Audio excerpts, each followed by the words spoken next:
G Telugu news morning debate. నేను Sunitha. Pulivendula ZPTC ఉప ఎన్నిక ఉత్కంఠ రేపుతుంది.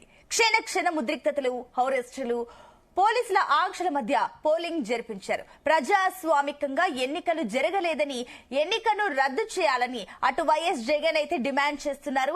ఇక అధికార కూటమి పార్టీలు మాత్రం పులివెందుల ప్రజలు స్వేచ్ఛగా ఓటేశారని వాదిస్తోంది. ఇంతకీ ఫలితం ఎలా ఉండనుంది? జగన్ ఇలాఖాలో టీడీపీ ఖాతా తెరుస్తుందా, లేదా ఎన్నికలను రద్దు చేసి మళ్లీ ఇవాల్టి డిబేట్ లో మళ్లీ నిర్వహిస్తారన్న అంశం కూడా తేలాల్సింది. ఇదే అంశంపై ఇవాల్టి డిబేట్ లో చర్చిస్తున్నాం. ఇవాల్టి డిబేట్ లో మనతో పాటు పార్టిసిపేట్ చేస్తున్నారు కలగంటి మస్తాన్ రావు గారు, సీనియర్ జర్నలిస్ట్, అదేవిధంగా అనలిస్ట్, అదేవిధంగా లింగమనేని శివరామ ప్రసాద్ గారు, ఆయన కూడా రాజకీయ విశ్లేషకులు, అండ్ భూమిరెడ్డి రామ్ గోపాల్ రెడ్డి గారు, టీడీపీ ఎమ్మెల్సీ. అందరికీ వెరీ గుడ్ మార్నింగ్ అండి. Good morning. ఎస్ ముందుగా శివరామ ప్రసాద్ గారు, మీతో స్టార్ట్ చేద్దాం. సో ఇదేదో ఎంపీ ఎలక్షన్స్ అని కాదు, లేదంటే ఎమ్మెల్యే ఎలక్షన్స్ అని కాదు, ఒక జెడ్పీటీసీ ఎలక్షన్స్ పులివెందులో, అదే విధంగా ఒంటిమిట్టలో కూడా జరిగింది. సరే, కానీ ఈ జెడ్పీటీసీ ఎన్నికలు పులివెందులలో ఎందుకు ఇంత ప్రాధాన్యం ఉంది? ఏమనుకుంటున్నారు దీనికి? అందరికీ నమస్కారం. ఒకటి ఏంటంటే, చాలా రెండు జెడ్పీటీసీ అంటే అసలు ఎలక్షన్ కింద లెక్క కాదు. నార్మల్ గా అయితే అసలు ఎవరు దాన్ని పట్టించుకొని కూడా పట్టించుకోరు ఎక్కడ.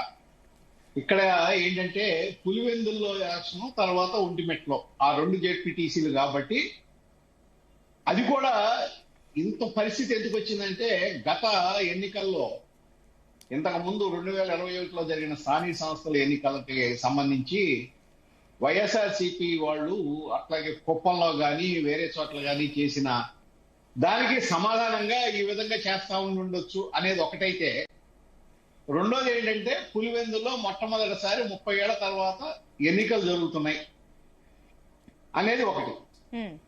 ఇది ఏంటంటే ఒక విధంగా దీని మీద చర్చ లేదన్నా కానీ అల్టిమేట్ గా జరుగుతుంది ఏంటంటే ప్రజాస్వామ్యానికి ద్రోహం జరుగుతుంది, ప్రజాస్వామ్యం చెరపట్టబడుతుంది.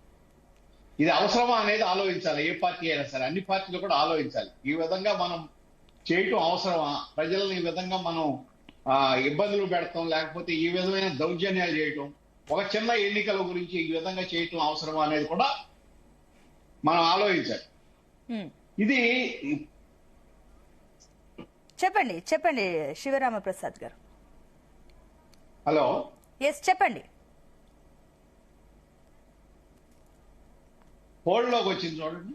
ఎస్ శివరామ ప్రసాద్ గారు, మీ మాటలు వినిపిస్తున్నాయి, మాట్లాడండి. ఇంకొక విషయం ఏంటంటే, ఇప్పుడు గత ఎన్నికల్లో డిస్టర్బెన్స్, మీది ఏదో డిస్టర్బెన్స్ వస్తుందమ్మా, ఒకసారి చూడండి మీ దగ్గర. ఎస్, నేను మళ్ళీ మీ దగ్గరకు వస్తానండి, మేము ఇష్యూ ఏంటో చూస్తాము. ఎస్ మస్తాన్ రావు గారు, గుడ్ మార్నింగ్ అండి. ఎస్ మస్తాన్ రావు గారు, సో చూస్తున్నాం పులివెందులలో వైసీపీ అండ్ టీడీపీ నేతల మధ్య ఏ రకంగా ఉందో. అంత అక్కడ ప్రచారానికి అసలు చంద్రబాబు గానీ అండ్ జగన్ గానీ ఎవరు కూడా అక్కడికి వెళ్లిన దాఖలాలు లేవు. జస్ట్ అక్కడ ఉన్న మెయిన్ లీడర్స్ తో మాత్రమే నడిచింది. కానీ అది కూడా ఎంత ఉద్రిక్తంగా మారిందో మీకు తెలిసిందే. సో ఎందుకు ఇంత ప్రాధాన్యం? అండ్ ఇంకొకటి, ఒక ఎస్ఐ స్థాయి వాళ్ళు ఉన్న సరిపోయే ఈ ఎన్నికకి ఏకంగా డిఐజీ కూడా రంగంలోకి దిగారు. సో ఏమనుకుంటున్నారు? గుడ్ మార్నింగ్ అండి. జీ తెలుగు ప్రేక్షకులకి, ప్యానెల్లో ఉన్న ఇతర సభ్యులకి, మీకు కూడా. ఇక్కడ పులివెందుల అనేది ఏంటంటే, పులివెందులకి ఒక ప్రత్యేక స్థానం ఉంది రాష్ట్రంలో చూస్తే. ఎందుకంటే అక్కడ వైఎస్ రాజశేఖర రెడ్డి గారు 1978 నుంచి అక్కడ గెలుస్తా వస్తా ఉన్నారు ఎమ్మెల్యేగా. ఆ తర్వాత ఆయన వారసత్వాన్ని వైఎస్ విజయలక్ష్మి గారు కూడా ఒకసారి పోటీ చేశారు, గెలిచారు. అసెంబ్లీ దానికి సంబంధించి నేను చెప్తా ఉన్నాను. జగన్మోహన్ రెడ్డి గారు వచ్చినప్పటి నుంచి కూడా ఆయన గెలుస్తా వస్తున్న పరిస్థితి. అంతకుముందు ఒకసారి వివేకానంద రెడ్డి గారు కూడా గెలిచిన పరిస్థితి కూడా. అంటే ఆ కుటుంబానికి, పులివెందులకి అనుబంధం కావచ్చు, లేదంటే అక్కడ ఉన్న ప్రజల ఆదరణ కావచ్చు లభిస్తా ఉన్న పరిస్థితి మనం చూస్తాం. అయితే ఇక్కడ ప్రధానంగా ఏమైందంటే, గత 2019లో ఎన్నికల తర్వాత ఏమైందంటే, జగన్మోహన్ రెడ్డి గారు ముఖ్యమంత్రి అయిన తర్వాత సాధారణంగా ఏంటంటే ముఖ్యమంత్రి స్థాయిలో, ప్రతిపక్ష నేతల స్థాయిలో నియోజకవర్గాల జోలికి ఇతర పార్టీలు ఎప్పుడు వెళ్ళిన సందర్భాలు లేవు. అంటే పోటీ చేస్తారు కానీ అంత సీరియస్ గా పట్టించుకున్న పరిస్థితి. జగన్మోహన్ రెడ్డి గారు కుప్పంలో చంద్రబాబు నాయుడు గారిని ఎందుకు ఓడించకూడదని చెప్పేసి ఆయన స్థానిక సంస్థల దగ్గర నుంచి మున్సిపాలిటీ వరకు అక్కడ చాలా వరకు వైఎస్ఆర్సీపీ గెలుచుకున్న సందర్భం ఉంది. అక్కడ పెద్దిరెడ్డి రామచంద్రారెడ్డి గారిని ప్రత్యేకంగా నియమించడం, చంద్రబాబు నాయుడు గారిని దెబ్బతీయటం ద్వారా తెలుగుదేశం పార్టీని రాష్ట్ర వ్యాప్తంగా దెబ్బతీయచ్చు, ఆ పార్టీ కార్యకర్తల్లో మానసిక స్థైర్యం కోల్పోయేలాగా చేయొచ్చు అనేది ఒక వ్యూహం పన్నారు. సో దానిలో భాగంగా అక్కడ కుప్పం మున్సిపాలిటీ కానీ అక్కడ ఉన్న స్థానిక సంస్థలను కూడా గెలుచుకున్న సందర్భాలు ఉన్నాయి. సో అదే నేపథ్యంలో ఈరోజు 164 స్థానాలతో కూటమి గెలుచుకుంది, ప్రభుత్వం ఏర్పాటు చేసింది. ఇప్పుడు ఏంటంటే పులివెందులకి సంబంధించి జెడ్పీటీసీలో అక్కడ మహేష్ రెడ్డి గారి ముఖ్యాంధ్రంతో హేమంత్ రెడ్డి గారు వాళ్ళ అబ్బాయిని రంగంలోకి దించిన పరిస్థితి. అయితే మొన్న అంతకుముందు జరిగిన మహేష్ రెడ్డి గారు ఎలా ఎన్నికయ్యారంటే ఏకగ్రీవంగా ఎన్నికయ్యారు. గతంలో కూడా ఏకగ్రీవంగా వస్తా ఉన్న పరిస్థితి. జెడ్పీటీసీ ఎలక్షన్స్ అంటే అక్కడ ఎవరు ఎన్నికలు వేయరు, ఎన్నికలకు వెళ్లే సందర్భం ఉండదు. అదేంటంటే అక్కడ ఆ విధంగా బెదిరిస్తున్నారనేది ప్రతిపక్షం ఇప్పుడు ఉన్న తెలుగుదేశం పార్టీ ఆరోపిస్తా ఉంది. అది ఇప్పుడు అందుకనే మేమేంటంటే స్వేచ్ఛగా ఎన్నికలు జరిగేలాగా అక్కడ మేము చర్యలు తీసుకున్నాము. కాబట్టి ఈ రోజు 11 మంది దాకా నామినేషన్లు వేసి అక్కడ ఒక ఎన్నిక జరిగేలాగా ఏర్పాటు చేశామనేది తెలుగుదేశం పార్టీ చెప్తా వస్తుంది. అయితే ఇక్కడ వైఎస్ఆర్సీపీ ఏంటంటే ఇంకా ఓడిపోతే జగన్ గారి మీద అది జగన్ గారి కుటుంబం బలహీన పడిపోయింది. ఆల్రెడీ ఆయనకి ఏంటంటే మొన్న అసెంబ్లీ ఎన్నికల్లో అంతకు ముందు కంటే కూడా మెజారిటీ తగ్గిన పరిస్థితి ఉంది. అదేవిధంగా అక్కడ ఉన్న కడప పార్లమెంట్ స్థానానికి కూడా అక్కడ ఉన్న షర్మిల గారు కాంగ్రెస్ నుంచి పోటీ చేశారు. తెలుగుదేశం అభ్యర్థికి లభించిన ఓట్లు పార్లమెంట్ లో చూస్తే పార్లమెంట్ కి సంబంధించి 2 కలిపితే అవినాష్ రెడ్డి గారు ఓడిపోయే పరిస్థితి కూడా ఉంది. అంటే అక్కడ వైఎస్ జగన్మోహన్ రెడ్డి హవా కావచ్చు, వైఎస్ రాజశేఖర రెడ్డి కుటుంబానికి ఉన్న హవా కావచ్చు తగ్గిపోయింది అనేది ఆల్రెడీ ఏర్పడుతుంది. ఆ నేపథ్యంలో ఇప్పుడు గనక పులివెందుల జెడ్పీటీసీని గెలుచుకోవటం ద్వారా జగన్మోహన్ రెడ్డిని మరింత ఆత్మరక్షణలోకి నెట్టచ్చు. ఆ పార్టీ పరిస్థితి ఆల్రెడీ 11 స్థానాలకి దిగజారిపోయి బలహీన పడిపోయింది కాబట్టి ఇదే సరైన సమయం అని తెలుగుదేశం పార్టీ ఎంచుకుంది. దానిలో భాగంగా అక్కడ జగన్మోహన్ రెడ్డిని ఎప్పుడు కూడా ధీటుగా ఎదుర్కొనే బీటెక్ రవి గారి సతీమణిని ఇక్కడ జెడ్పీటీసీ అభ్యర్థిగా రంగంలో ఉంచింది. మీరు చూడండి, ఇక్కడ నుంచి గత నెల రోజులుగా ఈ జెడ్పీటీసీ బై ఎలక్షన్ సంబంధించి ఎప్పుడైతే నోటిఫికేషన్ ఇచ్చిందో అప్పటి నుంచి చూస్తే తెలుగుదేశం పార్టీ ఒక వ్యూహం ప్రకారం పనిచేస్తా ఉంది. అక్కడ ఎంపీటీసీ స్థాయి నుంచి, గ్రామ స్థాయి నుంచి వైఎస్ఆర్సీపీలో ఒక కొంతమంది ఓటర్లని ఒక 10 మంది కానీ, 20 మంది కానీ, 50 మంది కానీ, 100 మంది కానీ ఓటర్లను ప్రభావితం చేసే వైఎస్ఆర్సీపీకి సంబంధించిన వ్యక్తులను ఈ పార్టీలో చేర్చుకోవడం ప్రారంభించింది. అంటే అటు ప్రలోభాల లేకపోతే అట్రాక్ట్ చేస్తున్నారా ఏదైనా కావచ్చు, పేరు ఏదైనా పెట్టచ్చు. కొంతకాలం అది ఎక్కడ దాకా వెళ్ళిపోయిందంటే వైఎస్ రాజశేఖర రెడ్డికి బంధువులుగా ఉండి అంటే వైఎస్ ఇంటి పేరుతో ఉన్న వాళ్ళని కూడా తెలుగుదేశం పార్టీలోకి ఈ ఉప ఎన్నిక సందర్భంగా చేర్చుకున్న పరిస్థితి కూడా మనం చూసాం. సో అదేంటంటే పూర్తిగా ఆత్మరక్షణ ధోరణిలో ఇప్పటి వరకు అప్రతిహతంగా గెలుస్తా వస్తున్న మనం ఈ విధంగా వీళ్ళు ఎక్కడ ఓడిస్తారో అనే ఒక ఆత్మరక్షణ ధోరణిలోకి వెళ్ళింది. అయితే మొన్నటిదాకా చెప్తుంది ఏంటంటే అవినాష్ రెడ్డి గారు వాళ్ళ పార్టీ నాయకులు కానీ వీళ్ళు ఎన్ని చేసుకున్నా ఏమి చేసినా ఇక్కడ ఆదరణ మాత్రం వైఎస్ రాజశేఖర రెడ్డి కుటుంబానికి, వైఎస్ జగన్మోహన్ రెడ్డి గారి కుటుంబానికి ఉంటది. ఇక్కడ దానిలో ఎటువంటి సందేహం లేదని చెప్పారు. అయితే నిన్న ఓటింగ్ సరళి కానీ అక్కడ జరిగిన వ్యవహారాలను చూసిన నేపథ్యంలో వైఎస్ఆర్సీపీ పూర్తిగా ఆత్మరక్షణ ధోరణిలో పడిపోయింది. ఇప్పుడు మనకి పోలింగ్ శాతం చూస్తే ఏమైంది, 76.44% దగ్గర మన పులివెందుల జెడ్పీటీసీకి, అదేవిధంగా ఒంటిమిట్టకి సంబంధించి 77.33% పోలింగ్ నమోదైంది. సాధారణంగా ఏంటంటే దొంగ ఓట్లు కానీ ఇంకేదైనా రిగ్గి చేయటం కానీ ఉంటే అంత పెద్ద ఎత్తున ఓటింగ్ పోల్ అయ్యే పరిస్థితి ఉండదు. అదేదో కొంత వీలవుతుంది కానీ ఎందుకంటే ఇక్కడ ఓకే అండి మస్తాన్ రావు గారు, నేను మళ్ళీ వస్తాను మీ దగ్గరికి. ఎస్ శివరామప్రసాద్ గారు, సో మీరేం చెప్తారు? మస్తాన్ రావు గారు చెప్పినట్లుగానే నిజంగానే వైసీపీ ఏమైనా ఆత్మరక్షణలో డిఫెన్స్ లోకి వెళ్ళిపోయిందని అనుకుంటున్నారా? ఆర్ ఎల్స్ లేదంటే నిన్న జరిగిన పరిణామాలు చూస్తుంటే అటు టీడీపీ నేతల్ని హౌస్ అరెస్ట్ చేశారు అండ్ వైసీపీ నేతల్ని కూడా హౌస్ అరెస్టులు చేశారు. అయినప్పటికీ కూడా నిన్న అవినాష్ బయటకు జరగడం జరిగింది, రోడ్డు పైన కూర్చొని నిరసన, ఇవన్నీ చూస్తుంటే కూడా నిజంగానే మస్తాన్ రావు గారు చెప్పినట్లుగా డిఫెన్స్ లోకి వెళ్ళిపోయింది అనుకోవచ్చా?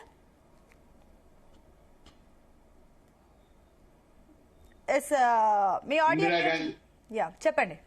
ఇందిరాగాంధీ లాంటి మహానాయకులు ఉన్నారు, అట్లాగే ఎన్టీఆర్, ఇటువంటి వాళ్ళు చాలా పెద్ద పెద్ద మహానాయకులు ఉన్నారు దేశం.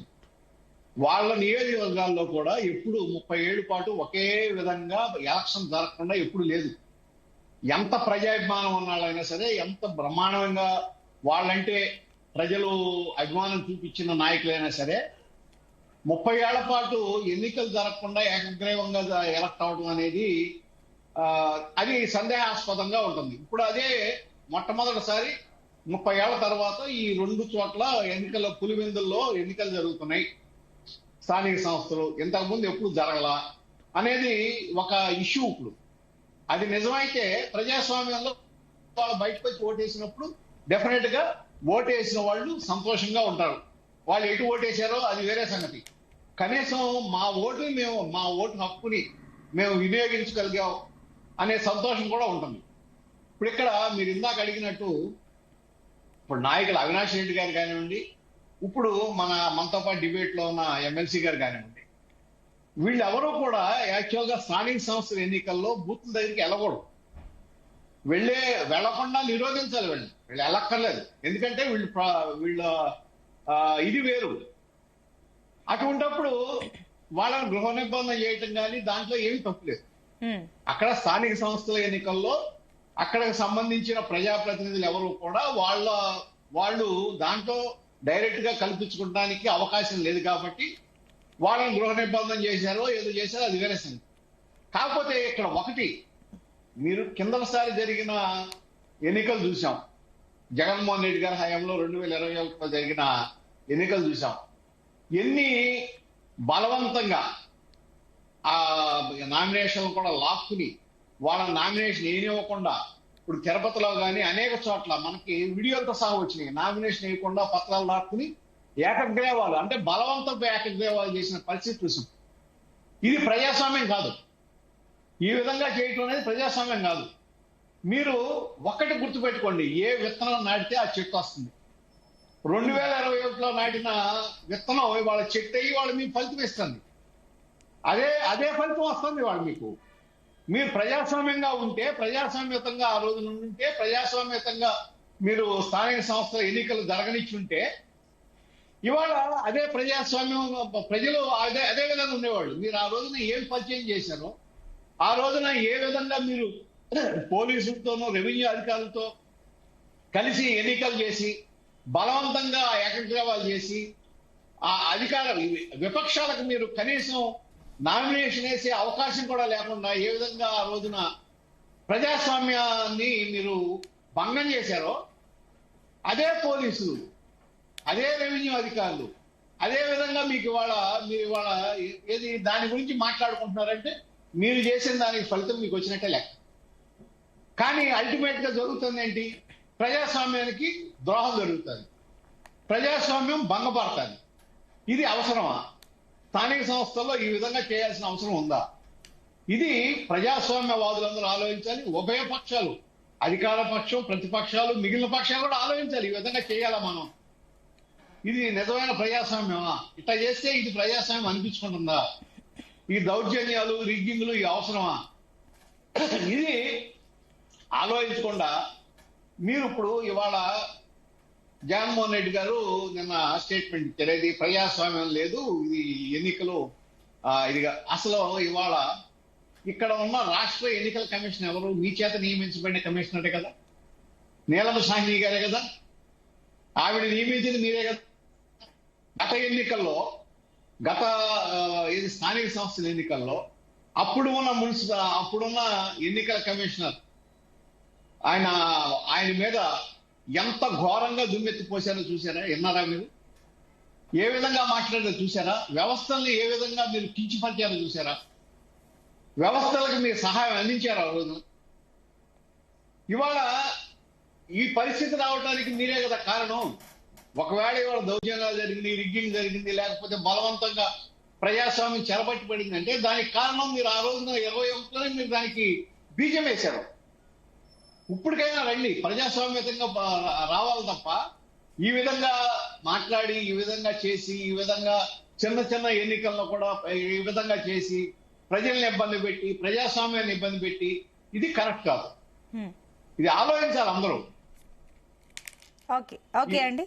మస్తాన్ రావు గారు, సో ఇంకొకటి ఏంటంటే కూడా వైఎస్ జగన్ ఇప్పుడు ఈ ఎన్నికను రద్దు చేయాలని ఒక డిమాండ్ కొత్త మంత్రులను తెరపైకి తీసుకొచ్చారు. అండ్ ఇంకొకటి ఏంటంటే కూడా ఈ మనకి అప్డేట్ ఏంటంటే కూడా 3-14 కేంద్రాల్లో కూడా మళ్ళీ రీపోలింగ్ జరగబోతుంది అని చెప్పేసి మనకు అప్డేట్ ఉంది. సో ఏం చెప్తారు దీనికి? నిన్న జరిగిన పోలింగ్ సందర్భంగా వాళ్ళు కంప్లైంట్ చేసిన పరిస్థితి ఉంది. దాని నేపథ్యంలో అక్కడ ఏంటంటే ఆ వెబ్ కెమెరా సాక్షిగా ఒక ఓటరే ఎక్కువ మల్టిపుల్ అంటే 2-3 సార్లు వచ్చి ఓట్లు వినియోగించుకున్నారు, అంటే దొంగ ఓట్లు వేశారనేది కొంత వాళ్ళకి రూఢిగా అందడంతో ఇప్పుడు మీరు చెప్పిన ఆ 2 కేంద్రాల్లో కూడా రీపోలింగ్ పెడతా ఉన్న పరిస్థితి అయితే ఇక్కడ నిన్న 3-14 పులివెందులకు సంబంధించి పులివెందులు జెడ్పీటీసీలో రీపోలింగ్ పెడతా ఉన్నారు. ఇంకోటి ఏంటంటే నిన్న రిటర్నింగ్ ఆఫీసర్ కి ఒక కంప్లైంట్ చేశారు. వైఎస్ఆర్సీపీకి సంబంధించి 15 పోలింగ్ కేంద్రాలు ఉన్నాయి. అక్కడ 15 పోలింగ్ కేంద్రాలకు సంబంధించి వైఎస్ఆర్సీపీ ఏజెంట్లు అందరూ కూడా మమ్మల్ని పోలింగ్ కేంద్రంలో కూర్చొనివ్వకుండా బయటికి గెంటేసేశారు. ఆ తర్వాత వాళ్ళు రిగ్గింగ్ చేసుకున్నారో ఇంకేం చేశారో తెలియదు, కానీ మమ్మల్ని అయితే ఆ ఛాయలకు కూడా రానివ్వలేదు. ఇది ఒక కొత్త రకం విధంగా చేశారు కాబట్టి దీని మీద చర్య తీసుకోవాలని చెప్పేసి ఆ 15 మంది ఏజెంట్లు కూడా కంప్లైంట్ చేశారు. అదేవిధంగా ఇండిపెండెంట్ అభ్యర్థి చెంగల్ రెడ్డి పులివెందుల జెడ్పీటీసీ స్థానానికి ఆయన కూడా ఏంటంటే పోలీసులు తెలుగుదేశం పార్టీ వాళ్ళు కలిసి నన్ను గెంటేశారని చెప్పేసి ఆయన కంప్లైంట్ చేశారు. ఇవన్నీ ఇలా ఉంటే అసలు ఈ ఉప ఎన్నికను పూర్తిగా రద్దు చేయాలని అటు జగన్మోహన్ రెడ్డి గారు స్టేట్మెంట్ ఇచ్చారు. మళ్ళీ అవినాష్ రెడ్డి గారు కూడా స్టేట్ ఎలక్షన్ కమిషన్ కి ఒక లేఖ రాశారు. ఇవన్నీ కూడా ఇట్లా దౌర్జన్యపూరితంగా జరిగాయి కాబట్టి ఈ ఉప ఎన్నిక అనేది ప్రజాస్వామ్యబద్ధంగా జరగలేదు కాబట్టి ఇక్కడ దాడులు, ఘర్షణలు, లేదా రిగ్గింగ్ చేయటాలు, ఇతర ప్రాంతాల నుంచి రావటాలు, కొంతమంది నాయకులు తెలుగుదేశం పార్టీకి సంబంధించి ఇవన్నీ జరిగాయి కాబట్టి ఈ ఉప ఎన్నికను రద్దు చేసి మళ్ళీ తిరిగి నిర్వహించాలని చెప్పేసి ఆయన లేఖ కూడా రాసిన పరిస్థితి ఉంది. అయితే నేననేది ఏంటంటే ఇప్పుడు 11 గంటలకి వైఎస్ జగన్మోహన్ రెడ్డి గారు కూడా ప్రెస్ కాన్ఫరెన్స్ దీనికి సంబంధించి విలేకరుల సమావేశం పెట్టబోతా ఉన్నారు. ఆయన ఆల్రెడీ నేను ఏదైతే డిమాండ్ చేశాడు అంటే ఒక చిన్న ఉప ఎన్నికలు అంటే జెడ్పీటీసీ స్థాయిలో ఒక 10,000, 20,000, 15,000 మధ్య ఉండే ఓట్లకు సంబంధించి కూడా ఇట్లా ఈ విధమైన ఘర్షణలు అసలు ఏం సాధించాలని చంద్రబాబు నాయుడు గారు, లోకేష్ గారు చేశారనేది వైఎస్ఆర్సీపీ అవినాష్ రెడ్డి గారు కానీ జగన్మోహన్ రెడ్డి గారు కానీ ప్రశ్నిస్తా ఉన్నారు. అయితే తెలుగుదేశం పార్టీ ఏమంటుంది, ఇప్పుడు మేము ఇట్లాంటి 100 మంది పోలీసులు కానీ అంటే అక్కడ గత కొన్ని దశాబ్దాలుగా రిగ్గింగ్ కానీ అక్కడ ఓటర్ల అభిప్రాయాలకు విలువ కానీ లేకుండా పోతుంది కాబట్టి ఈ రోజు మేము హోంమంత్రి గారు కూడా అదే మాట్లాడారు. మేము ప్రజాస్వామ్యబద్ధంగా ఎన్నిక నిర్వహించాము, స్వేచ్ఛగా వచ్చి ఓటర్లు వినియోగించుకున్నారు వాళ్ళ ఓటు హక్కును, కాబట్టి ఈ రోజు ఇంత పెద్ద ఎత్తున పోలింగ్ పర్సంటేజ్ కూడా పెరిగిన పరిస్థితి ఉందని చెప్పేసి వాళ్ళు చెప్తా ఉన్నారు. అయితే ఇక్కడ ప్రధానంగా మనం చూడాల్సింది ఏంటంటే ఇక్కడ ఇవన్నీ రాజకీయ పార్టీలు తెలుగుదేశం పార్టీ కానీ వైఎస్ఆర్సీపీ కానీ ఏదైనా ఆరోపణలు ప్రత్యారోపణలు చేసుకుంటున్నమాట వాస్తవం. ఎందుకంటే నేను చూస్తే అవినాష్ రెడ్డి గారిని అదేవిధంగా సతీష్ కుమార్ రెడ్డి గారిని గృహ నిర్బంధంలో ఉంచారన్నారు. ఆ తర్వాత భూమిరెడ్డి రామ్ గోపాల్ రెడ్డి గారిని ఇప్పుడు ఎవరైతే మనకి చర్చలోకి వస్తా ఉన్నారంటే ఆయన కూడా సాయంత్రం వరకు పోలీస్ స్టేషన్ లో ఉంచిన పరిస్థితి. అయితే మధ్యలో ఆయన అవినాష్ రెడ్డి గారు పోలీసుల నుంచి తప్పించుకొని వచ్చి వైఎస్ఆర్సీపీ ఆఫీస్ లోకి వెళ్ళి ఉంటే అక్కడ డిఐజీ కోయ ప్రవీణ్ గారు వెళ్ళి అక్కడే ఆయన కూడా కూర్చొని ఆయన బయటికి రానికుండా చేయటం. సో ఇవన్నీ కూడా చూస్తా ఉన్నాం. ఇప్పుడు మీరు క్లిప్పింగ్స్ లో చూస్తున్నప్పుడు పరిస్థితి ఒక పోలింగ్ జరుగుతున్నప్పుడు అంత పెద్ద ఎత్తున 100 మంది రోడ్ల మీదకి రావటం, ర్యాలీలు చేయటం ఇవన్నీ ఉన్నాయంటే కొంత అక్కడ ఘర్షణాత్మక వాతావరణం ఉందనేది మనకి తేటతెల్లం అవుతుంది. నిజానికి ఏంటంటే ఇక్కడ కొంతమంది కొన్ని చోట్ల ఏంటంటే ఓటర్లని వాళ్ళ ఓట్లు వేయనీయకుండా టీడీపీ వాళ్ళు ప్రయత్నిస్తే వాళ్ళకి సపోర్ట్ చేశారు తెలుగుదేశం పార్టీ వాళ్ళు అనేది ఒకటి. రెండోది ఏంటంటే జిల్లా వైఎస్ఆర్సీపీ జెడ్పీటీసీ మెంబర్ జెడ్పీటీసీ అభ్యర్థిగా ఉన్న హేమంత్ రెడ్డి ఇంటి దగ్గర ఒక డిన్నర్ ఏర్పాటు చేసుకుంటానికి పోలీసులు ఎలా అనుమతించారు, ఇంత పెద్ద ఎత్తున 144 సెక్షన్ 30 సెక్షన్ అమల్లో ఉండగా అనేది కూడా వాళ్ళు ప్రశ్నిస్తున్న పరిస్థితి.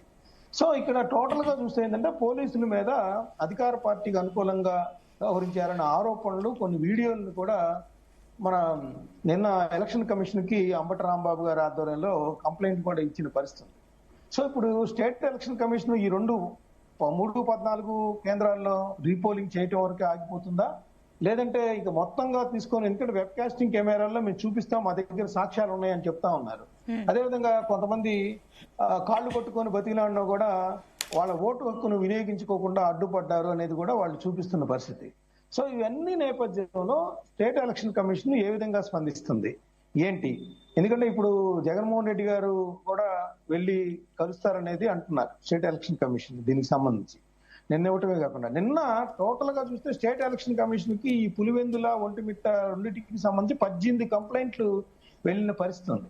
సో ఇవన్నిటి నేపథ్యంలో రాష్ట్ర ఎన్నికల కమిషన్ ఏ విధంగా నీలం గారు ఏ విధంగా అక్కడ స్పందిస్తారు? నిజంగా వైఎస్ఆర్సీపీ ఆరోపణలు నిజమయ్యే విధంగా వాళ్ళ ఆధారాలు చూపిస్తే ఏదైనా సంచలనాత్మక నిర్ణయం తీసుకుంటారా లేదనేది కూడా చూడాల్సి ఉంది. ఓకే అండి. ఎస్ శివరామ ప్రసాద్ గారు, అండ్ కమింగ్ టు యూ, ఇప్పుడు మీరు కూడా ఏమంటారు? ఇప్పుడు నిజంగానే 3-14 దగ్గర రీపోలింగ్ జరుగుతుంది సో, లేదంటే నిజంగానే మస్తాన్ రావు గారు చెప్పినట్లుగా మొత్తం మళ్ళీ రీపోలింగ్ జరిగితే ఇది ఏ రకంగా ప్రజాస్వామ్యానికి అది నిజంగానే గౌరవించినట్లుగా ఉంటుందా, లేదంటే మళ్ళీ అది నిజంగానే ఏం జరుగుతుందని అనుకోవచ్చు? నిజంగానే ఏమైనా ఓటర్లను భయపెట్టి రిగ్గింగ్ ఇలాంటివి ఏమైనా జరిగినాయని అనుకుంటున్నారా మీరు? రిగ్గింగ్ లాంటివి జరిగినాయా జరగలేదా అని మనం నిర్ణయించడానికి మనకేం సంబంధం లేదు, కానీ కొంత ఘర్షణ జరుగుతుంది అనేది మాత్రం అక్కడ నిరూపణ అయింది. అయితే ఒకటి, ఇందాక మస్తాన్ రావు గారు చెప్పినట్టు వాళ్ళేదో వైసీపీ లేకపోతే అంబటి రాంబాబు గారు అన్నది కాళ్ళు పట్టుకుంటే దాని ఇటువంటి వాటి మూలన ఎన్నికలు రద్దు అవ్వమ్మా, ఇటువంటి వాటి మీద చేయాలంటే ఇటువంటి 100 మంది చేయిస్తారు, కావాలని కూడా చేస్తారు. అటు ఏదైనా జరగదు, ఇటువంటి వాటి మూలం జరగదు. కానీ ఏదైతే వెబ్ కాస్టింగ్ ఉంటుందో, ఈ వెబ్ కెమెరాస్ ఉంటాయి కదా ఎన్నికల కేంద్రాల దగ్గర, వాటి దగ్గర రికార్డ్ అయినట్లు ఏదైనా సరే అవకతవకలు ఉంటే డెఫినెట్ గా చర్యలు తీసుకుంటున్నారు. దాని మూలనే కదా ఇందాక వాళ్ళు అన్నట్టుగా ఆ పులివెందులో ఒక చోట ఒకే వ్యక్తి 3-4 సార్లు ఓట్లు వేసిన పరిస్థితి ఉంది కాబట్టి అటువంటి చోట రీపోలింగ్ ఆర్డర్ ఇచ్చారు. ఇప్పుడు ఇంకోటి, సుప్రీంకోర్టుకి వెళ్ళారు అనేది ఒకటి వచ్చింది పేపర్లో. అయితే సుప్రీంకోర్టుకి ఎలా వెళ్తారు అనేది మరి ఎవరికి అందుపట్టిన ప్రశ్న. న్యాయంగా అయితే ఇక్కడ హైకోర్టులోనే అక్కడ రైజ్ చేయాలి, డైరెక్ట్ సుప్రీంకోర్టు నేను అనుకుంటూ అయితే దాన్ని ఎంటర్టైన్ చేస్తున్నాను అనుకుంటున్నా. ఎందుకంటే సుప్రీంకోర్టు డైరెక్ట్ గా వెళ్తే ఇక అన్ని కేసులు అయ్యే సరిపోతాయి. జెడ్పీటీసీ ఎన్నికల గురించి డైరెక్ట్ సుప్రీంకోర్టు తలుపు తరపమంటే అది అంత ఏది సుప్రీంకోర్టు దాంట్లో కల్పించుకున్నదని నేను అనుకుంటున్నా. మళ్ళీ తిరిగి కింద కోర్టుకు వెళ్ళమని చెప్తారు. అయితే ఇక్కడ ఏంటంటే, సరే ఈ వ్యవహారాలు అలా పెడితే ఎందుకు ఇంత ఘర్షణ వాతావరణం అనేది ఇక్కడ ఆలోచిస్తే, ఒకటి 30 ఏళ్ల వరకు ఇంతవరకు ఎందుకు జరగల అక్కడ ఎన్నికలు? దానికి కారణం ఏంటి? ఎంత ప్రజాభిమానం ఉన్నాళ్ళైనా, ఎంత ఇది ఉన్నాళ్ళైనా సరే ఒకళ్ళో ఇద్దరు వాళ్ళకి వ్యతిరేకంగా ఉన్నాళ్ళు 10 మందో ఉంటారు కదా, అప్పుడైనా జరగాలి కదా ఇటువంటి. మరి ఇవన్నీ జరగడానికి కారణం ఏంటనేది ఒక ప్రశ్న. అదే తెలుగుదేశం వేస్తున్న ప్రశ్న కూడా అదే, ఎందుకని 30 ఏళ్లుగా జరగలేదు ఎన్నికలు అని. ఇక్కడ ఇప్పుడు ఇంకోటి, మనం ఎన్నికల్ని సరే ఈ పోలీసులను ఉపయోగిస్తున్నారు అంటున్నారు, ఇవాళ పోలీసులు అంటున్నారు, ఇంతకు ముందు పోలీసులు ఉపయోగించారు. ఆఖరికి వ్యవస్థ ఏమవుతున్నాం? ఈ ఎన్నికల వ్యవస్థ ఎవరి చేతిలోకి వెళ్తున్నట్టు? ఏ వ్యవస్థను మనం చెడగొడుతున్నాం? అంటే పోలీసు ఎటుంటే అటు ఎన్నికలు జరుగుతున్నాయి, ఎన్నిక మొగ్గుతుందని చెప్పి వైఎస్ఆర్సీపీ అనబోతుందా, లేకపోతే ఇంతకు ముందు అన్నట్టు తెలుగుదేశం పార్టీ అంటుందా? అండ్ ఇంకొకటి ఏంటంటే శివరామ ప్రసాద్ గారు మీరు అన్నట్లుగానే ఇంకోటి ఏంటంటే కూడా నిన్న జరిగిన దాంట్లో సంఘటనలు చూస్తే అవినాష్ రెడ్డి కమెంట్స్ చూస్తే ఏంటి, టీడీపీకి తొత్తులుగా వ్యవహరిస్తున్నారు పోలీసులు అని చెప్పేసి కమెంట్ చేస్తారు. అంటే అదే అక్కడున్న పోలీసులే, వాళ్ళున్న హయాంలోనే అదే పోలీసులు ఉన్నారు, ఇప్పుడు అవే పోలీసులు ఉన్నారు. అండ్ ఇంకొకటి ఏంటంటే, అప్పుడు గతంలో సిబిఐ కూడా టచ్ చేయలేని అవినాష్ ని ఈసారి ఇప్పుడు పోలీసులే టచ్ చేశారంటే విచిత్రంగా ఉంది. అదే ఉంది, ఇప్పుడు అక్కడ పోలీసులు టచ్ చేయటువంటి వాళ్ళకి ఫ్రీడమ్ ఇచ్చారు. అక్కడ ఏదన్నా అవకతవకలు జరిగితే మీరు యాక్షన్ తీసుకుంటారని ఫ్రీడమ్ ఇచ్చారు కాబట్టి యాక్చువల్ గా యాజ్ పర్ రూల్స్ ప్రకారం ఆయనకి ఎవరు అవినాష్ రెడ్డి గారికి బూతులు తిరుగుతానికి హక్కు ఉండదు. ఒక ఎంపీగా వాళ్ళకి అవకాశం లేదు. అందుకని వాళ్ళు ఆ ఆఫీస్ లో ఉంచడం లేకపోతే నిర్బంధించడం అదే తప్పు కాదు. ఎందుకంటే ఒక్కడనే చేయలేదు కదా, అవతల ఎమ్మెల్సీ రాంభూపాల్ రెడ్డి ఆయన్ని కూడా చేశారు కదా, వేరే వాళ్ళని కూడా చేశారు కదా. ఇప్పుడు అలా అది పెద్ద ఇష్యూ కాదు. కానీ అంటే ఇంకో డౌట్ ఏంటంటే, మనకి నార్మల్ గా జనాలకు కానీ ఎవరికైనా డౌట్ ఎట్లా వస్తుందంటే కూడా, అప్పుడు గతంలో సిబిఐ వచ్చినప్పుడు కూడా ఏం చేయలేకపోయారు సిబిఐ అధికారులు. ఇప్పుడు వీళ్ళు వచ్చేసరికి ఇప్పుడు ఫ్రీడమ్ ఇచ్చారు, కరెక్ట్. అంటే ఏ పార్టీ ఉంటే ఆ పార్టీ సైడ్ వెళ్తున్నారా పోలీసులు అనే డౌట్ కూడా ఈ మధ్య ప్రజలకు వచ్చే ఛాన్స్ ఉంది కదా.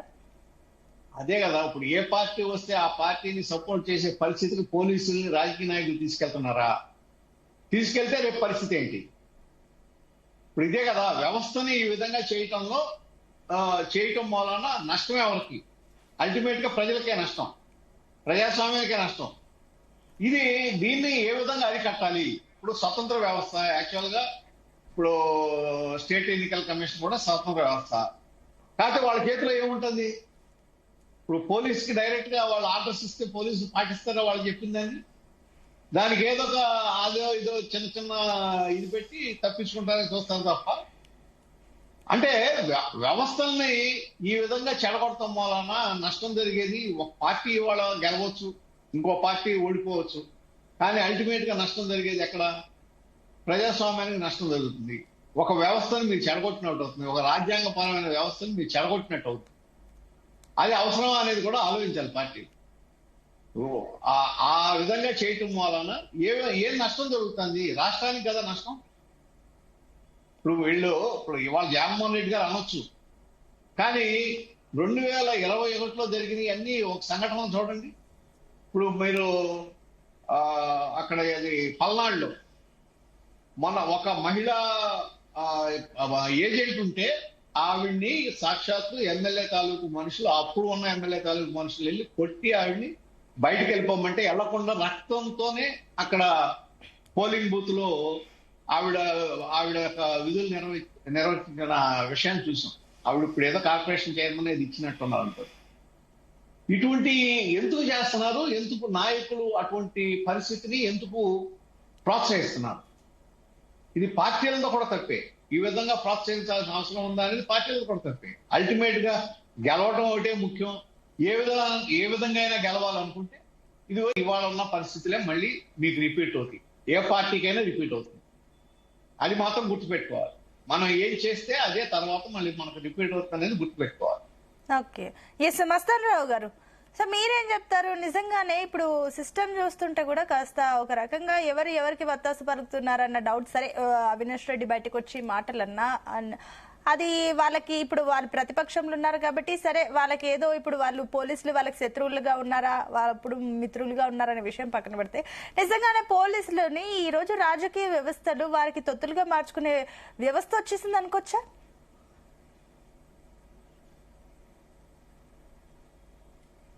ఎస్, మ్యూట్ లో ఉన్నట్టున్నారండి మస్తాన్ రావు గారు మీరు. ఖచ్చితంగా అలాంటి వ్యవస్థలు ఇప్పుడు వేలుకుంటా ఉన్నాయి, అవి కొనసాగుతున్నాయి కూడా. మనం చూడొచ్చు 2021 స్థానిక సంస్థల ఎన్నికలప్పుడు నామినేషన్లు వేయలేని పరిస్థితి ఉంది. నామినేషన్లు వెళ్తుంటే వాళ్ళని కిడ్నాప్ చేయటం, లేకపోతే నామినేషన్లు వేసే కేంద్రం పక్కనే చించేయటం, వాళ్ళు భయభ్రాంతులకు గురి చేయటం, ఏకగ్రీవాలు చేసుకోవటం, ఇవన్నీ కూడా జరిగిన పరిస్థితి ఉంది.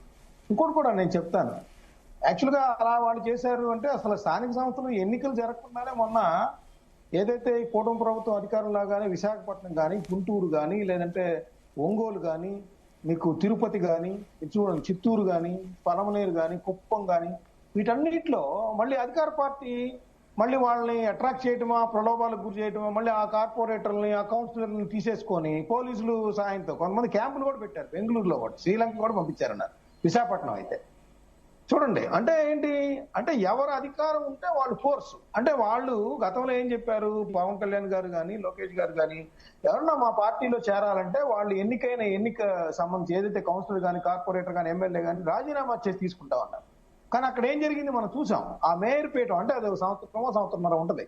ఆ మేయర్ పీఠాల కోసం కూడా మళ్ళీ ఆ బరితెగింపు చూసాం. అంటే వైఎస్ఆర్సీపీ ఆ రోజు 2021 అరాచకాలకు పాల్పడి దౌర్జన్యాలకు పాల్పడి ఎలా అయితే ఏకగ్రీవాలు చేసుకుంటాం, ఇప్పుడు కూడా ఎన్నిక లేకుండానే వాళ్ళు ఆయా అధికార కేంద్రాల కోసం ఆ మేయర్ లాంటి మున్సిపల్ చైర్మన్ లాంటి వాటి కోసం లేదంటే డిప్యూటీ మేయర్ లాంటి వాటి కోసం ఏ విధంగా మనకి అధికార పార్టీ కూడా అట్లాంటి వాటికి సపోర్ట్ చేస్తుంది అనేది, దానికి పోలీసులు కూడా కొన్ని చోట్ల ఒత్తాసు పలికింది అనేది కూడా వైఎస్ఆర్సీపీ ఆరోపించిన పరిస్థితి మనం కూడా చూసాం.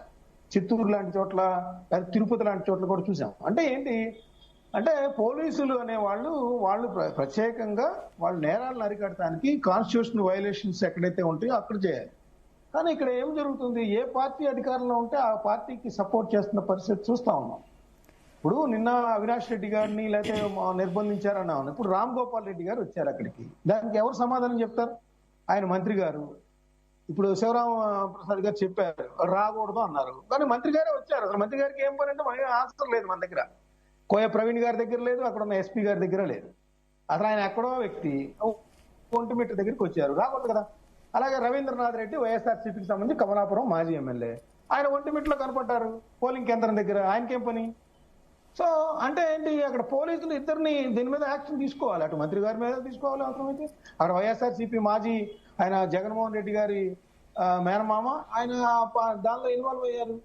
మరి ఇట్లాంటివన్నీ కూడా జరుగుతున్నాయి. అంటే పార్టీలు కూడా కాన్స్టిట్యూషన్ ప్రకారం జరగనీయకుండా ఏదో వాళ్ళు అడ్డంకులు సృష్టించేందుకో లేదా వాళ్ళకి సపోర్ట్ చేసేందుకో ఆ పోలింగ్ కేంద్రాల దగ్గరికి వెళ్తున్నారు. కనపడతా ఉంది కదా మనకి. మనమేమి ఇక్కడ గతంలో లాగా లేదు, ఏదైనా కూడా ఒక నిమిషంలో అన్ని ఛానల్స్ కి అన్నిటికీ వచ్చేస్తున్న పరిస్థితి మనం చూస్తా ఉన్నాం. సో దానికి ఎవరు పోలీసులు ఏం సమాధానం చెప్తారు? ఇప్పుడు అదే ఎన్నికల కమిషన్ ఎలాంటి నిర్ణయం తీసుకుంటారు? ఇప్పుడు నేను అనేది, ఇప్పుడు మంత్రి గారు వచ్చారు, వాళ్ళు బెదిరించారంటున్నారు.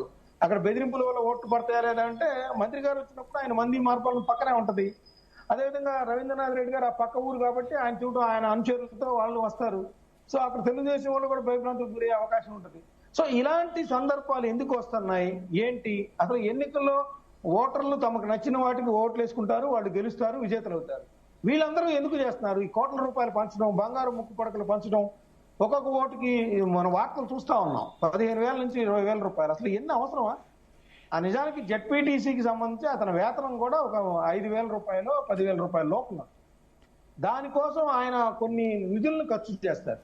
ఒక సాఫ్ట్వేర్ ఉద్యోగికి నెల జీతం వచ్చేది ఎలక్షన్స్ టైంలో అక్కడ ఫ్యామిలీలో ఒక 4-5 ఓట్లు ఉంటే వాళ్ళకి ఆ జీతం పైసలు వస్తున్నాయి. ఖచ్చితంగా అలానే ఉంది. ఇప్పుడు వార్తలన్నీ చూస్తుంటే ఎలా ఉంది, ఆ కోట్ల రూపాయలు కనుక ఆ నిజంగానే పులివెందుల జెడ్పీటీసీ అభివృద్ధికి కనుక ఖర్చు పెట్టగలిగితే ఒక మంచి హాస్పిటల్ కానీ 100 పడకల హాస్పిటల్ కానీ ఇవన్నీ వస్తాయి అక్కడ. అవును. సో ఆ కాన్సెప్ట్ యుగోలు పోతూ మనం రాజ్యాంగాన్ని తూట్లు పొడుస్తున్నాం, అధికారులని అధికార యంత్రాంగాన్ని చేతిలో పెట్టుకుంటున్నాం, ఏ పార్టీ అధికారంలో ఉంటే ఆ పార్టీ. సో ఇలాంటి వాటికి ఎలక్షన్ కమిషన్ కూడా చెక్ పెట్టాల్సిన అవసరం ఉంది. ఇప్పుడు ఇంకొకటి మస్తాన్ రావు గారు, ఈ 3-14 పోలింగ్ కేంద్రాల్లో మళ్ళీ రీపోలింగ్ జరగబోతుంది కాబట్టి అక్కడ ఇప్పుడు పబ్లిక్ ఒపీనియన్ ఏ రకంగా ఉంటుంది అని అనుకోవచ్చు. ఎందుకంటే ఆల్రెడీ నిన్ననే వచ్చి వేసాం కదా, మళ్ళీ వచ్చి వేయడం ఏంటి, అసలు ఏం జరిగింది, ఎందుకు ఇలా చేస్తున్నారన్న ఒక పబ్లిక్ కూడా ఒక డీవియేట్ క్రియేట్ అయ్యే ఛాన్సెస్ ఉన్నాయి అనుకోవచ్చా? అంటే నిజానికి ఏంటంటే అక్కడ ఒక 95 నుంచి ఏకగ్రీవంగా జరుగుతున్న పరిస్థితి. సో ఇప్పుడు ఎలక్షన్ జరగడం అనేది మంచిదే, ప్రజాస్వామ్యానికి ఏకగ్రీవం కంటే ఏంటంటే అక్కడ కొన్ని ఆరోపణల దృష్ట్యా ఇలా స్వేచ్ఛాయుత వాతావరణంలో వాళ్ళ ఓటు హక్కు వినియోగించుకునే ఏర్పాటు చేయడం అనేది కరెక్ట్ అయిన అంశమే, దానిలో ఎటువంటి సందేహం లేదు. అయితే ఏంటంటే ఇక్కడ అక్కడ జరిగిన సందర్భాలు కానీ ఘర్షణలు కానీ మీరు అన్నారు చూస్తారా, వెబ్ కెమెరాలు ఉన్నాయి ఆల్రెడీ అన్ని చోట్ల పెట్టారు. 77% దగ్గర 76.44 అంటే 77% దాకా జరిగింది. అంటే నాకు తెలిసి రిగ్గింగ్ చేస్తే ఈ స్థాయిలో పోలింగ్ అనేది ఉండదు. ఖచ్చితంగా ఓటర్లు కూడా వాళ్ళ ఓటు హక్కును స్వేచ్ఛగా వినియోగించుకునే పర్సంటేజ్ కూడా గణనీయంగానే ఉంది. ఇక్కడ రిగ్గింగ్ అనేది ఏంటంటే చాలా స్వల్పంగా ఉంటది మొత్తంగా. ఎందుకంటే గతంలో లాగా వెబ్ కెమెరా ఉంటది కాబట్టి ఒక మనిషి వచ్చి ఒక ఓటు వేయాల్సింది తప్పితే ఒకళ్ళే తీసుకొని బ్యాలెట్ పేపర్లు తీసుకొని ముద్రలు గుద్దే పరిస్థితి గతంలో మనం సినిమాల్లో కానీ గతంలో 30 ఏళ్ల క్రితం చూసాం. అలాంటివన్నింటినీ చెక్ పెడతానికే ఈవీఎంలు వచ్చిన పరిస్థితి ఉంది. సో కానీ ఇక్కడ బ్యాలెట్ పేపర్లు పెట్టినప్పుడు కూడా ఆ రిగ్గింగ్ చేసే పరిస్థితి అంత స్థాయిలో ఉండదనేది నేనైతే అనుకుంటాను. 77% ఓట్లు అంటే ఖచ్చితంగా ప్రజలు స్వచ్ఛందంగా వచ్చి ఓటు హక్కు వినియోగించుకున్నారనేది మనం నమ్మాల్సిన అంశం ఉంది. ఎలక్షన్ కమిషన్ కూడా మొత్తంగా రీపోలింగ్ చేసే పరిస్థితి అయితే ఉండదు. ఖచ్చితంగా ఇది ఇప్పుడు జరుగుతున్న వాతావరణం అంతా చూస్తే కనుక తెలుగుదేశం పార్టీ ధీమా, వైఎస్ఆర్సీపీ ఆత్మరక్షణ ధోరణి, ఎందుకంటే గెలుస్తామన్న వాళ్ళు ఇప్పుడు వెనక్కి తగ్గి మాట్లాడతాం అని చూస్తా ఉంటే ఇక్కడ ఖచ్చితంగా టీడీపీ అభ్యర్థి గెలుపు అవకాశాలు ఎక్కువ ఉంటాయనేది కూడా మనకు కనిపిస్తా ఉన్న పరిస్థితి కూడా చూడొచ్చు. ఓకే అండి మస్తాన్ రావు గారు, అలాగే ఉండండి. సో ప్రెసెంట్ అయితే ఇప్పుడు పోలింగ్ కేంద్రాలు 3 and 14 దగ్గర పోలింగ్ అయితే జరుగుతుంది. అక్కడికి సంబంధించి మరిన్ని డీటెయిల్స్ మా కరెస్పాండెంట్ రామచందర్ అందిస్తారు. రామచందర్, ప్రస్తుతం పోలింగ్ దగ్గర సిచ్యువేషన్ ఏంటి, ఎంత మేర శాతం పోలింగ్ నమోదైంది? కాసేపటి క్రితమే 7 గంటల నుంచి కూడా రీపోలింగ్ ఏదైతే 3 అలాగే 14 నెంబర్ల పోలింగ్ బూత్ దగ్గర రీపోలింగ్ అయితే ఎన్నికల కమిషన్ ఆదేశాలు ఇచ్చిన నేపథ్యంలో ఈ రోజు రీపోలింగ్ అనేది కాసేపటి క్రితమే ప్రారంభమైంది. అయితే నిన్న ఎవరైతే గొడవ చేశారో ఓట్లు వినియోగించుకోలేదని చెప్పిన నేపథ్యంలో ఎన్నికల కమిషన్ కు ఆశ్రయించిన తర్వాత ఆదేశాలు ఇచ్చారు. ఈ రోజు రీపోలింగ్ జరపమని. ఆ నేపథ్యంలో అక్కడ స్థానికంగా ఉన్నటువంటి ఓటర్లు దాదాపు 1600 ఓట్లు అయితే ఈ రెండు బూతులకు కలిపి అయితే ఉన్నాయని చెప్పి కూడా చెప్తున్నారు. ఈ 1600 మంది ఓటర్లు కూడా ఈ రోజు వినియోగించుకునేందుకు కూడా అవకాశం ఇచ్చారు. ఈ రోజు 5 గంటల వరకు కూడా ఈ పోలింగ్ ప్రక్రియ అయితే కొనసాగనుంది. సో ఈ నేపథ్యంలో ఇప్పుడు ఒకరొకరుగా ఓటర్లందరూ కూడా పోలింగ్ బూత్ కు చేరుకుంటున్నారు. అక్కడ నిన్న జరిగినటువంటి పొరపాట్లు జరగకుండా ఈ రోజు నిజమైనటువంటి ఓటరు స్లిప్ తో రావడము, అలాగే అక్కడ స్థానికంగా ఏజెంట్లు ఉంటారు. ఏజెంట్ అందరూ కూడా లిస్ట్ లో వీరి పేరు ఉందా, ఉంటే కూడా వీరు నిజంగా ఈ గ్రామస్తుడేనా కాదా అన్న పరిశీలన చేసి మరి క్లారిఫై చేసుకుని మరి అయితే పంపిస్తున్నటువంటి పరిస్థితి అయితే ఇక్కడ ప్రస్తుతం అయితే కనిపిస్తోంది. మరి ఎంత మేరకు పర్సెంటేజ్ అయితే నిన్న జరిగినప్పటికీ కూడా నిన్న అన్ని రిగ్గింగ్ దొంగ ఓట్లు పడ్డాయని ఎలక్షన్ కమిషన్ ధృవీకరించుకునింది, నమ్మింది కాబట్టి ఈ రోజు రీపోలింగ్ పెట్టింది. సో ఈ నేపథ్యంలో మరి ఈ రోజు నిజమైన ఓటర్లు ఎంత మేరకు శాతం ఓటర్లు ఈ రోజు వినియోగిస్తుంటారు, 1600 ఓటర్లకు కాను ఎంతమంది ఎన్ని ఓట్లు పోల్ అవుతాయన్న ఆలోచన అంచనా అయితే వేస్తున్నారు. రామచంద్ర, ఇప్పుడు సహజంగా ఒక్కొక్క ఓటర్ కి ఎంత టైం తీసుకుంటున్నారు? అక్కడ అధికారులు వెరిఫై చేసి లోపలికి పంపించడానికి ఎంత టైం తీసుకుంటున్నారు? అంటే ఓటర్లు వచ్చిన సంఖ్యను బట్టి కూడా ఈ ఆలస్యం కావచ్చు, టైము అయితే జరుగుతుంది. వచ్చిన వాళ్ళని వచ్చినట్టు వెంటనే స్లిప్పులు చూస్తున్నారు. వాళ్ళ దగ్గర ఉన్న స్లిప్పులు తీసుకొని దీనికి చూసుకొని వీళ్ళు నిజమైన అని చెప్తే వెళ్ళి వెంటనే క్యూ లైన్ లోకి వెళ్లి ఓటు అయితే పంపిస్తున్నారు. అయితే దాదాపు 15 నిమిషాలు 20 నిమిషాల వరకు అయితే ఒక ఓటర్ కు అయితే పడుతున్న సమయంగా మనం చెప్పుకోవచ్చు. అంటే అక్కడ ప్రశాంత వాతావరణమే ఉందా? అక్కడ ఎవరైనా రాజకీయ నాయకులది ఏమైనా ప్రమేయం ఉందా? అండ్ ఇంకొకటి, ప్రజల రెస్పాన్స్ ఏంటి? అక్కడ ఓటర్ రెస్పాన్స్ ఏంటి? నిన్ననే వచ్చారు, మళ్ళీ ఈ రోజు కూడా ఓటేస్తున్నారు కాబట్టి వారు ఏ రకంగా ఉన్నారు? ప్రజలు మాత్రం సంతోషం వ్యక్తం చేస్తున్నారు. తమ ప్రతిపాదనను కావచ్చు, తమ వినతిని ఒప్పుకొని ఎలక్షన్ కమిషన్ రీపోలింగ్ పెట్టడంపై సంతోషం వ్యక్తం చేస్తున్నటువంటి పరిస్థితిని ఓటర్లు. సో ఈ నేపథ్యంలో ఓటర్లు ఖచ్చితంగా తమ ఓటు హక్కును వినియోగించుకునేందుకు ఈ రోజు సమయం కేటాయించుకున్నామని చెప్పి కూడా ఓటర్లు చెప్తున్నటువంటి పరిస్థితి ఉంది. అయితే వారు ఏదైతే నిన్న రిగ్గింగ్ కావచ్చు, తమకు ఓటు హక్కు ఉన్నప్పటికీ కూడా తమ ఓటును వేరే వాళ్ళు వేసిన నేపథ్యంలోనే మేము ఇంత నిరసనకు దిగామని చెప్పి కూడా చెప్తున్నారు. సో తమ నిరసనకు ఫలితంగా ఈ రోజు రీపోలింగ్ జరుపుతున్న పరిస్థితి అయితే ఉంది. మాకు చాలా హ్యాపీగా ఉంది. మేము మా స్వేచ్ఛగా మా ఓటును మేము వేసుకుంటాము, ఏ పార్టీకి వేసుకుంటాము అనేది మా ఇష్టం అని చెప్పి అయితే చెప్తున్నటువంటి పరిస్థితి. అయితే ఇటు వైఎస్ఆర్ కాంగ్రెస్ పార్టీ కూడా మరో డిమాండ్ అయితే చేస్తుంది. ఈ 2 బూతులే కాదు, దాదాపు 15 బూతులలో కూడా పూర్తి స్థాయిలో రిగ్గింగ్ అనేది జరిగింది. మెజారిటీగా ఒక 10 బూతులన్నా కనీసం రిమాండ్ ఏదైతే రీపోలింగ్ పెట్టాలన్నది డిమాండ్ గా చెప్తున్నారు వైఎస్ఆర్ కాంగ్రెస్ పార్టీ నాయకులు. ఈ 2 బూతులు పెడితే ఏం లాభం లేదు, ఆల్రెడీ జరిగిపోవాల్సినటువంటి నష్టం జరిగిపోయింది కాబట్టి ఒకసారి ఎన్నికల కమిషన్ కూడా పునరాలోచించాలని చెప్పి కూడా మరోసారి డిమాండ్ చేస్తున్నటువంటి పరిస్థితి ఉంది.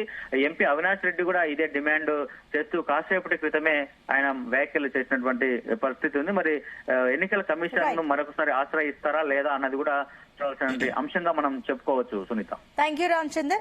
ఎస్, శివరామ ప్రసాద్ గారు, సో విన్నారు మా కరెస్పాండెంట్ చెప్పిన మేరకు చూస్తే ఇప్పుడు సిచ్యువేషన్ అయితే ప్రెసెంట్ అక్కడ ఓటర్స్ అయితే హ్యాపీగానే ఉన్నారు, మనకు తెలుస్తుంది అక్కడ అప్డేట్ ప్రకారం చూస్తుంటే.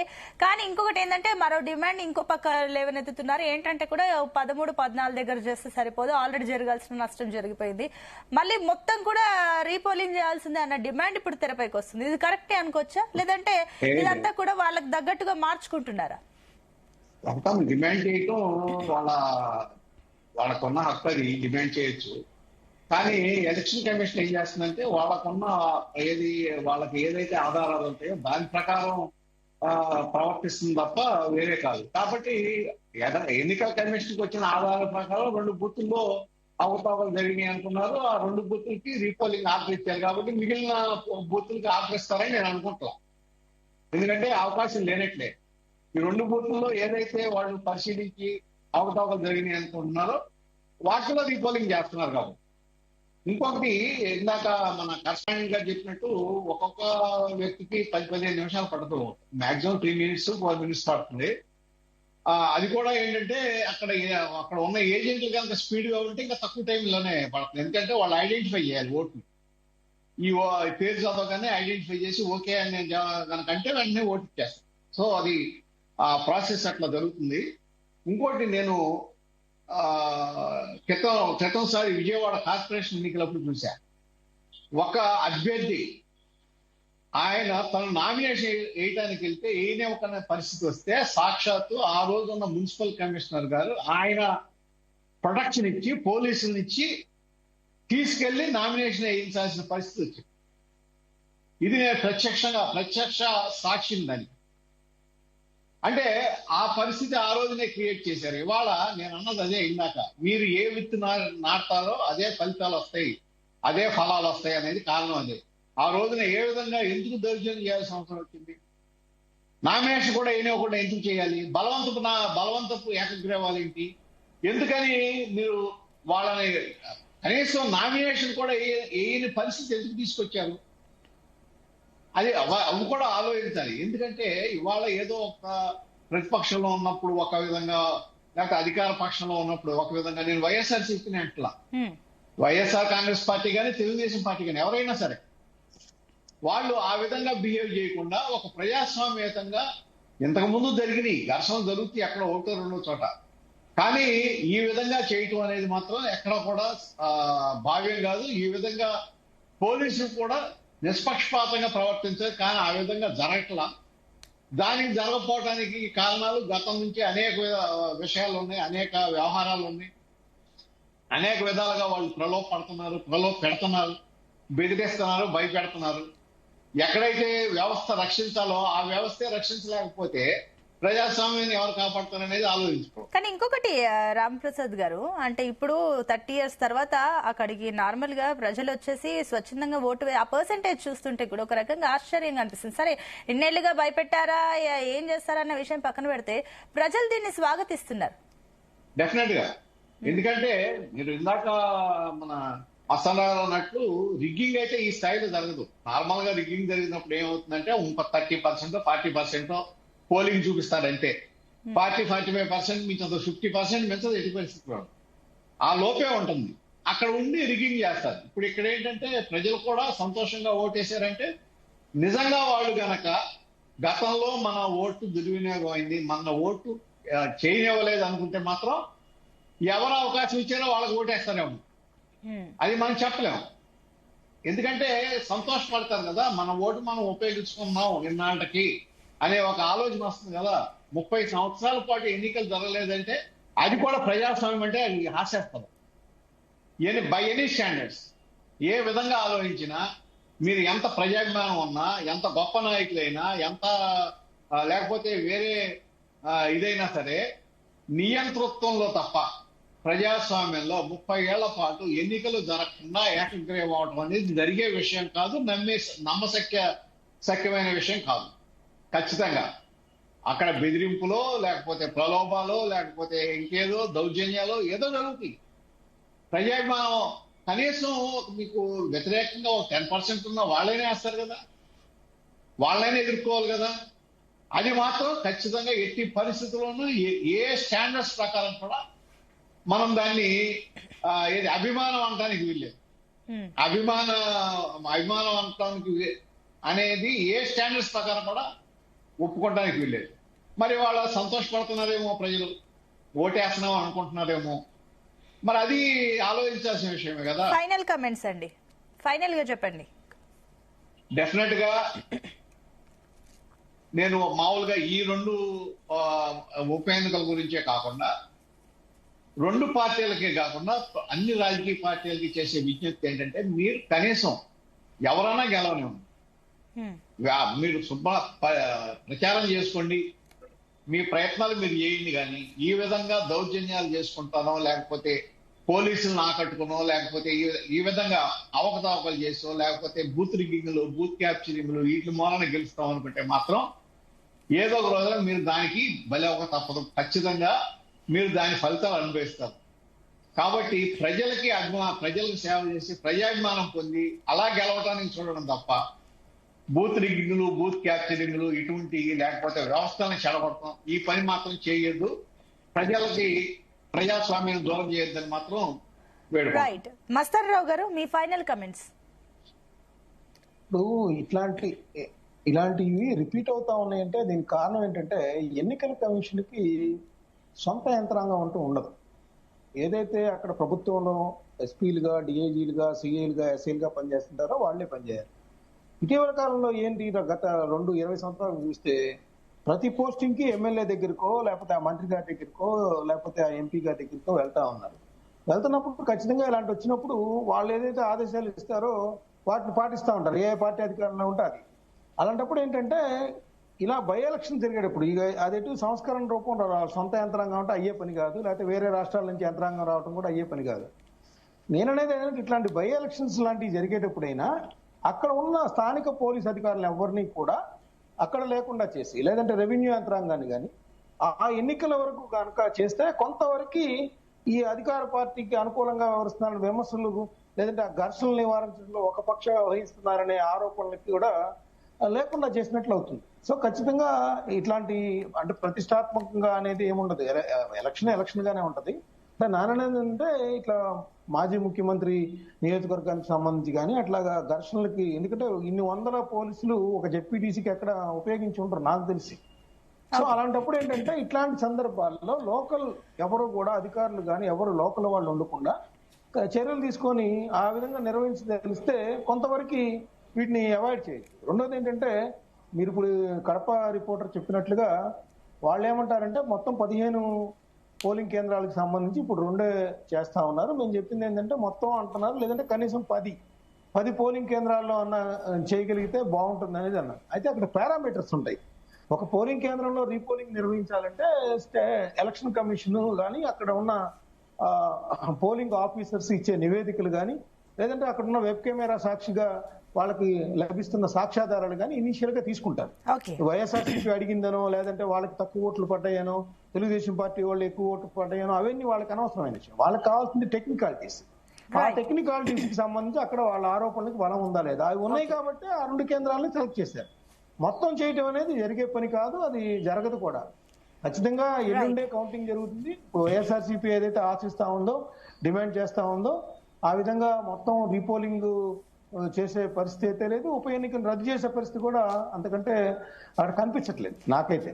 రైట్ అండి, చూద్దాం ఏం జరుగుతుందో. ఆల్రెడీ మళ్ళీ రీపోలింగ్ స్టార్ట్ అయింది కాబట్టి చూద్దాం ఏం జరుగుతుందో. థ్యాంక్ యూ అండి మస్తాన్ రావు గారు, శివరామ ప్రసాద్ గారు, థ్యాంక్ యూ అండి.